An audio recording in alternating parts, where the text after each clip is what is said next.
नमस्कार, आप सभी का स्वागत है एक बार फिर से हमारे यूट्यूब चैनल पर।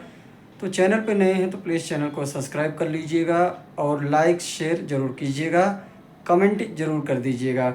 खबरों को स्टार्ट करते हैं उससे पहले आपको बता देते हैं कि ये पूरा मामला मुंबई की नवी का है। जी हाँ, नवी मुंबई का, जहाँ पर खुद की सगी बहन ने अपनी ही बहन के घर डाका डाला यानी कि चोरी किया, जहाँ पर उन्होंने 42.42 लाख के जेवर को चोरी कर लिया। ये पूरा मामला महाराष्ट्र के नवी मुंबई का है, जहाँ पर ये एक मामला सामने निकल कर आया है, जहाँ पर महिला जिसकी उम्र लगभग 29 साल बताई जा रही है, उसने खुद ही अपनी बहन के घर पर चोरी कर लिया। आरोप में गिरफ्तार किया गया, हालांकि उसे चोरी के 8 घंटे के भीतर ही पुलिस ने गिरफ्तार कर लिया। तो आप सोच सकते हैं कि खुद की बहन पहले ही घर में अपनी खुद की घर के अंदर रहती थी, यानी सगी बहन मतलब खुद का घर हुआ, और अपनी ही बहन के साथ रहती थी। एक बहन जो खुद से ज़्यादा भरोसा अपने बहन पर करती थी, उसे वो सारी चीज़ें बताती थी जो उसके पास जहाँ पर रखा हुआ था, यानी कि बैंक बैलेंस, जेवर जेवरात, कपड़े, जो भी था वो अपनी बहन के साथ सारी चीज़ें साझा करती थी और अपना सुख दुख हर चीज़ जो है अपने बहन को बताती थी। बस भूल और चूक इतनी सी हो गई कि इंसान किसी के साथ विश्वासघात तभी करता है जब वो अपना विश्वास वो अपने हद से ज़्यादा किसी पर बना लेता है। तो आप भी हमेशा ध्यान, तो ये चीज़ आप पे हम में भी लागू होती है, क्योंकि आज का जो टाइम है काफ़ी चेंज हो चुका है। सबसे बड़ी बात यह है कि अगर हम किसी पर हद से ज़्यादा विश्वास दिखाते हैं, अगर हम उसे खुद से ज़्यादा मानने लगते हैं, तो अपनी सारी चीज़ें, सारी पर्सनल चीज़ें हम उसके साथ में साझा कर देते हैं। लेकिन शायद हम ये नहीं जानते हैं कि आज हम जिसके साथ अपनी हर चीज़ साझा कर रहे हैं, कल वो हमें ही धोखा दे सकता है।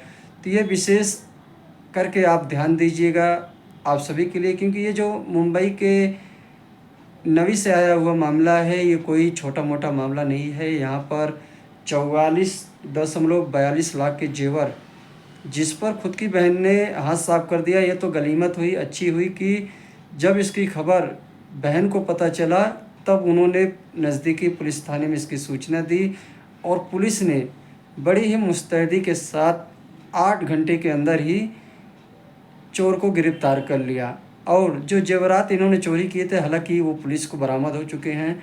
सारे जेवर जो थे बहन को दिखाया गया, उन्होंने अपने जेवर पहचाना है और सारे जेवरात जो है हासिल कर लिए गए हैं।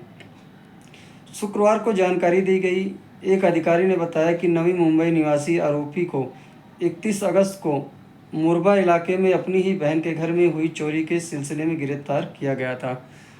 तो ये जो गिरफ्तारी हुई थी, ये इसकी बहन की, ये खुद ही उसकी बहन के घर से भी इसको बरामद किया गया और इसके पास से जो भी जेवरात इसके पास थे, चोरी के सामान थे, जेवर वगैरह, वो सारे बरामद हो गए हैं। हालांकि गनीमत ये रही कि सिर्फ जेवर पे ही इन्होंने हाथ साफ किया और इन्होंने किसी घटना को अंजाम नहीं दिया। ये सबसे बड़ी बात है, क्योंकि सामान धन दौलत जाने के बाद वापस आ जाता है, लेकिन अगर ज़िंदगी चली जाती है तो वो कभी वापस नहीं आती। उसके लिए फिर हमें चाहे जितनी कीमत चुकानी पड़े, लेकिन जीवन कभी भी वापस नहीं आता है। फिलहाल जो भी जेवर इन्होंने चोरी किए थे वो सारे पुलिस ने बरामद कर लिए हैं। ये पूरा मामला 21 अगस्त का है, मुंबई के नवी में। तो खुद की सगी बहन ने 42.42 लाख का जो जेवर था उसे चोरी कर लिया था। हालांकि सारे सामान मिल चुके हैं, पुलिस की हिरासत में है और उनकी बहन को सारा सामान वापस कर दिया गया है। और जो चोरी करने वाली 29 साल की लड़की थी, उसे पुलिस हिरासत में रखा गया है। उससे जानकारी ली जा रही है कि कहीं उन्होंने ऐसी और घटनाओं को अंजाम तो नहीं दिया। तो खबर कैसी लगी, अच्छी लगी हो तो प्लीज़ जाते जाते चैनल को सब्सक्राइब कर दीजिएगा।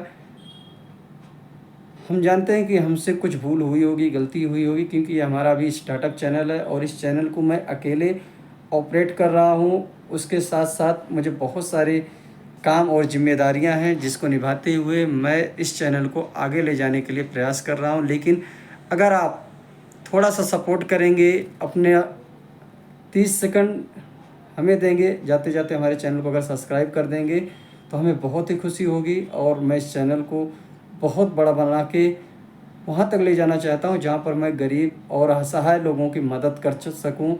इससे जो भी पैसे आएगा मेरे इस चैनल से, मैं उससे गरीब गरीब लोगों की मदद करना चाहता हूँ, क्योंकि अभी मैं इतना सक्षम नहीं हूँ कि मैं उनकी मदद कर सकूँ।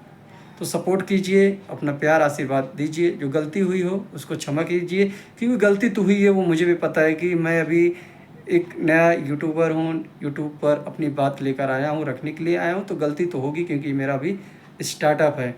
आप देख सकते हैं मैंने किसी हेडफ़ोन का, किसी ईयरफ़ोन का इस्तेमाल नहीं किया, क्योंकि मेरी स्थिति ऐसी है कि मैं अभी ये सारी चीज़ अफ़ोर्ड नहीं कर सकता हूँ। तो चैनल पे बने रहिएगा, जाते-जाते चैनल को लाइक, शेयर और सब्सक्राइब कर दीजिएगा।